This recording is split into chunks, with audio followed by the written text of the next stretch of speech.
अम्मा से गाली खाई और तुम्हारी मोहब्बत के लिए गुटखा छोड़ दें। कहते हैं कि काशी शिव ने बसाई, पर कानपुर किसने बसाया कोई नहीं कहता और कह ही नहीं सकता। कानपुरिये हौंक देंगे। कानपुरियों को इस तरह की फालतू टप्पेबाजी पसंद नहीं। बताना है तो बताओ कि केसर में छिपकली तो नहीं मिली। तिकुनिया पार्क की मरकरी किसने छेल दी। कैसा वाले चेकिंग करने कब आ रहे हैं। सोलंकी ने किसको पेला और चंदेश्वर हाथे में कल किसने फायर झोंका। मगर ये किस्से भी नसीब वालों को सुनने को मिलते हैं। कानपुर ये बताना तो चाहते हैं लेकिन मुंह में मसाला भरा है अभी अभी। चाहे मोहल्ले में आग कहे न लगी ही, मगर लबाब नहीं बिगड़ना चाहिए।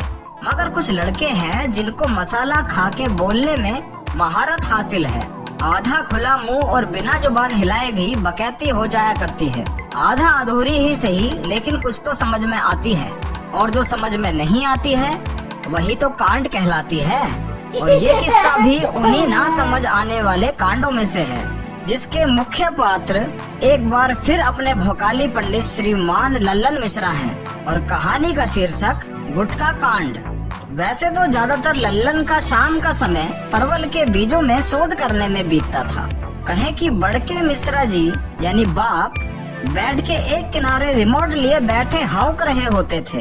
कौर तोड़ो तो गाली और थाली छोड़ो तो चप्पल। देखो उसे रंजन पांडे को, बीएससी करी है खाली लेकिन रेलवे में क्लर्क है और ऊपरी भी छाप देता है। और एक तुम हो, सब्जी लेने शिवालय भेजो तो पहुंच जाते हो पटकापुर लौंडियाबाजी करने।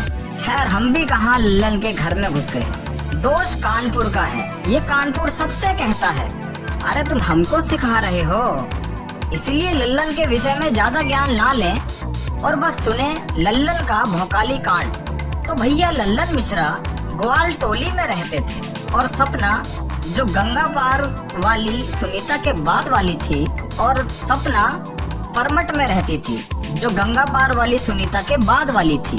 दोनों अब 30 के होने वाले थे, पर फिर भी प्यार दोनों की जिंदगी से गायब था। लल्लन डीएवी से पढ़े थे जहां लड़कियों का नामो निशान नहीं था, और सपना एमजी सिविल लाइन जिसके आसपास लौंडे जाते तो थे लेकिन 100 नंबर को देख के आंधी हो लेते थे तुरंत। स्कूल कॉलेज के बाद मोहल्ले में बात नहीं बनी।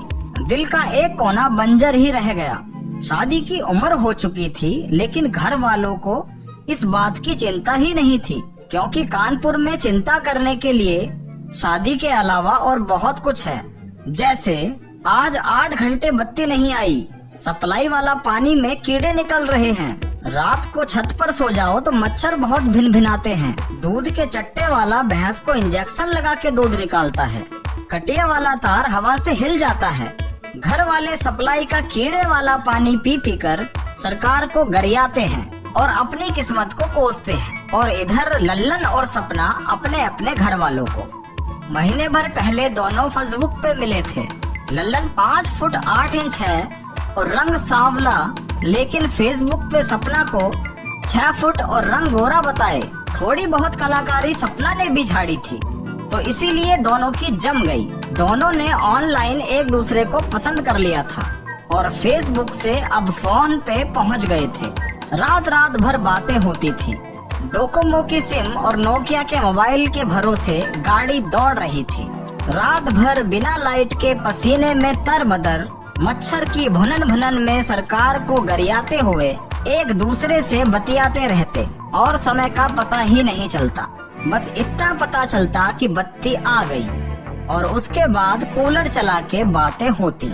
एक दिन रात कुछ ज्यादा ही लंबी हो गई क्योंकि बत्ती रात भर नहीं आई।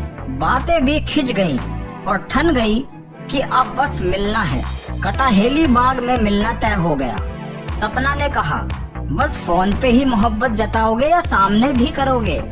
फोन रख दिया। जो बची कुची रात थी उसमें भी लल्लन को नींद नहीं आई। यही ख्याल चलता रहा कि मिलना है, कल क्या होगा, यही सोचने में लल्लन की रात बीत गई। छुपते छुपाते दोनों अगले दिन पार्क पहुँचे। लल्लन ने सफेद शर्ट और नीली जीन्स पहनी थी और सपना ने काले बिंदी वाला सफेद सलवार सूट। लल्लन ने पहली बार सपना को इतने करीब से देखा था और सपना ने भी पहली बार लल्लन की छुअन महसूस की। लल्लन और पास आया, सपना पीछे हो गई। लल्लन उतना ही और आगे आया, सपना चौंक के उठ खड़ी हुई। आप गुटखा खाते हैं? हैं? मने हाँ तो हम जा रहे हैं, आप गुटखा खाते हैं? अरे गुटखा नहीं है, कमला पसंद है, नुकसान नहीं करता है, महकता भी गजब है। छी, अरे कम से कम एक किस। अरे सुनो तो सपना। सपना फड़फड़ाते हुए टेम्पो में बैठकर वापस परमट, और लल्लन अपने मुंह में कमला पसंद का लवाब लिए ग्वाल टोली। ना सपना ने फोन उठाया, ना लल्लन ने किया। सपना ने मैसेज किया और साफ साफ बात कही कि अगर हमसे शादी करनी है तो गुटखा छोड़ना होगा।